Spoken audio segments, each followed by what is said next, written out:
There is a man named Li Lu. He was born in China in 1966. He survived one of the most horrific childhoods you could possibly imagine. He escaped to America with no money, no connections, no English, and no idea how he was going to survive. He heard a lecture by Warren Buffett at Columbia University, and it changed everything. He eventually became Charlie Munger's investment partner, the only person outside of the Munger family that Charlie ever trusted to manage Munger family money. In over 20 years, he has grown that capital many times over. I want to tell you how he thinks. Not the biography, that is another story. This is about how he built one of the most remarkable investing careers of his generation, and what anyone building anything hard can take from it. The first thing Li Lu learned from Buffett's lecture was deceptively simple. He said, "What Buffett said about investing was so different from my perception of the stock market. The more I thought about it, the more I thought, this may be something I can do." What struck him was a single idea. You should think of yourself as the owner of a business, not a trader of stocks. If you're an owner of the business, you don't trade all the time. Your fortune rises and falls with the nature of the business. You tie yourself to it. You wait. Charlie Munger called this sit on your ass investing. You pay less to brokers, you listen to less nonsense, and if it works, the tax system gives you an extra percentage point or 2 or 3 per year. It sounds boring. Over decades, it is devastating in its effectiveness. Li Lu spent 2 years after graduating from Columbia reading everything Buffett had ever written, every shareholder letter, every book, every talk. Then he started his own fund.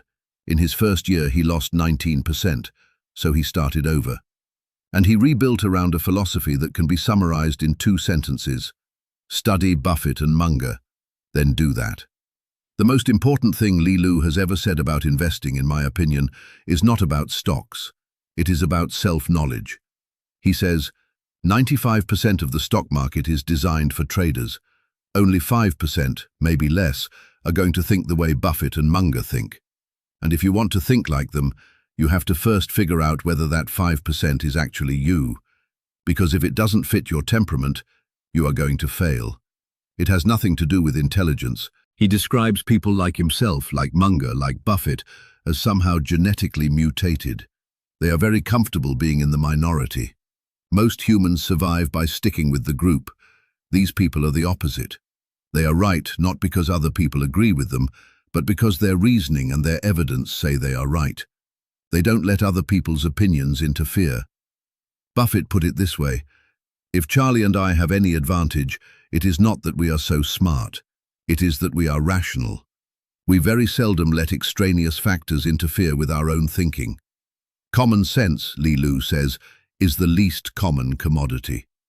The practical implication of this is you have to build a career and a method that is authentic to who you are. Because if you are not deeply interested, if it doesn't suit your personality, if you don't genuinely love it, you will not do the work. And it is the work that creates the edge. There is no shortcut to that. Li Lu tried working in a big fund environment early in his career, surrounded by traders who were buying and selling constantly, shorting stocks, always moving. He realized quickly, this isn't me. I am not part of this 95%. He wanted to sit in a room, read, think, and research. The way he describes his job is not as a professional investor. He calls himself an academic researcher, an investigative journalist. That is how he spends his time. He describes what that actually looks like through a specific investment. Timberland. During the Asian financial crisis, shoe companies were getting destroyed.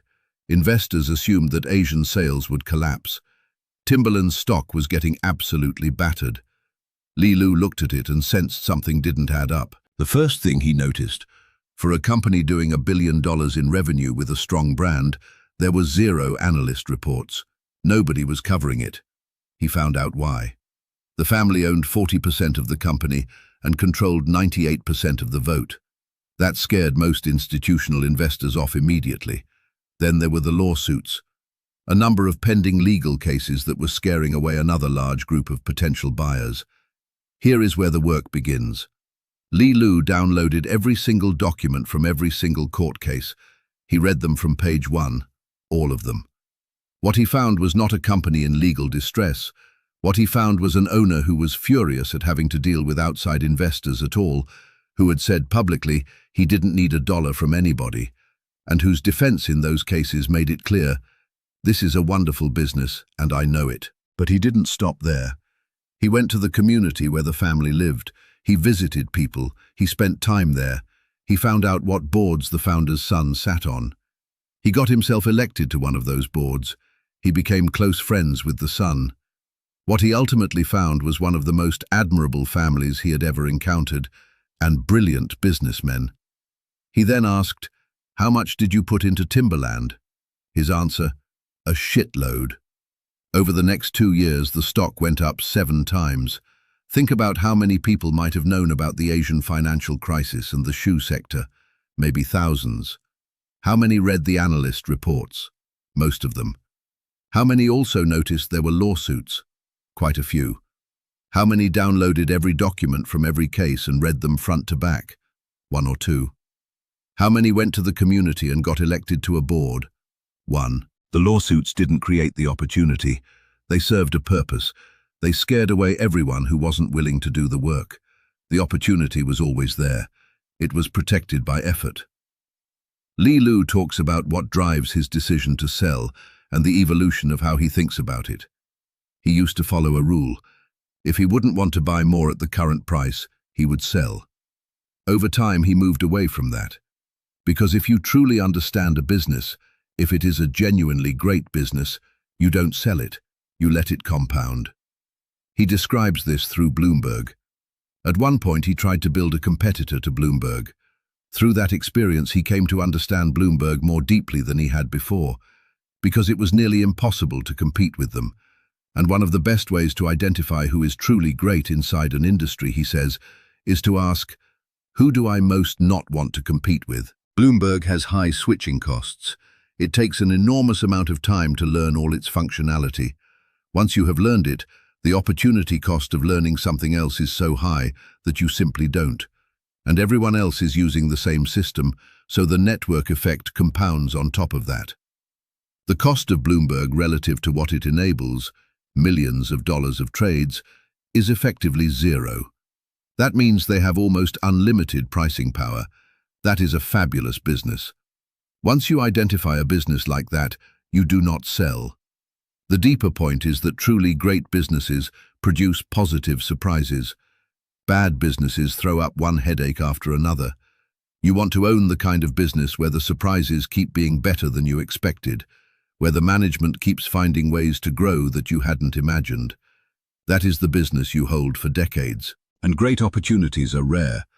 Buffett says, over a 40-year career, if you come up with 10 good investments, you will be extraordinarily rich.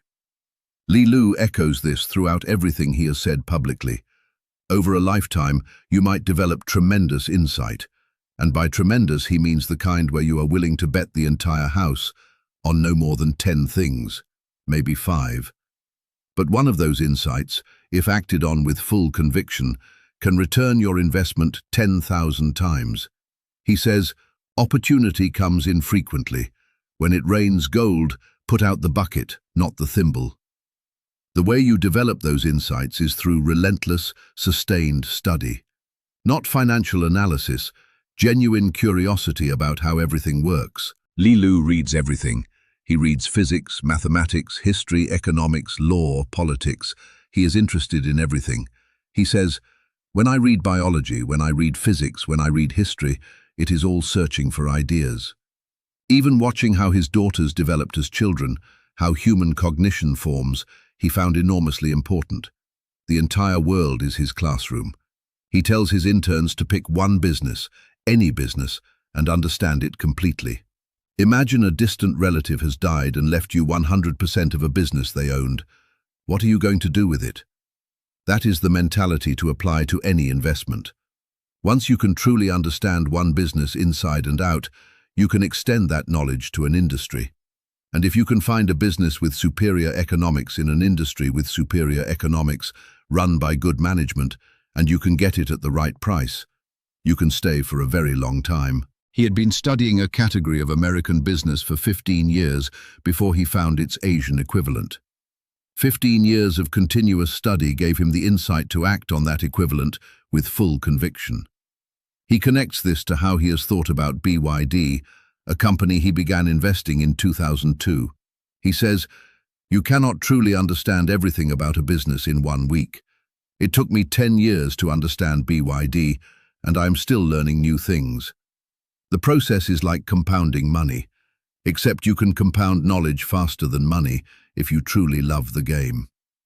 Munger once described Li Lu in a short video that Li Lu says a lot in 90 seconds. He said, "Li Lu is not normal. He is the Chinese Warren Buffett. He is very talented. In 95 years I have given Munger family money to an outsider to run once. And it is Li Lu, and he has hit it out of the park." Then Munger said something that goes beyond the compliment. He said, "If I am comparing to Li Lu, who else am I going to pick? And that is what Warren and I do. If we have one great thing to do more of, we are not interested in anything that is not better than that. That simplifies life a great deal." All decisions, Munger says, should be looked at through the concept of opportunity cost. Not just financial decisions, all decisions. Your time, your attention, your energy, all of it is being allocated. The question is always, compared to what? If you think that way consistently, you do not diversify too much. You concentrate. You wait a long time. And when you find the right thing, you bet the house. Li Lu says he doesn't spend time studying other investors. He spends his time studying industries and specific companies. The opportunity cost of studying other investors, compared to doing the thing that actually generates his returns, is too high, so he doesn't do it. That is the concept of opportunity cost applied to itself. When Li Lu turned 50, he wrote a short reflection. I want to end with it because it says more in a few paragraphs than most people say in a lifetime.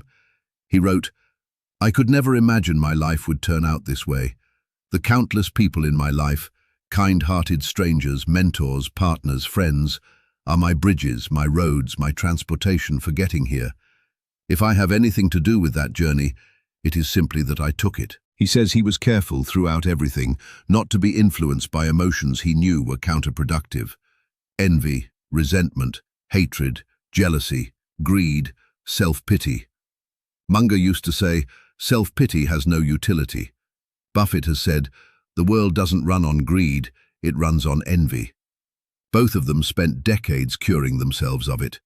Li Lu did too. He writes, "Every 5 to 10 years or so, I had to change so much about myself that at times it felt like almost a reinvention."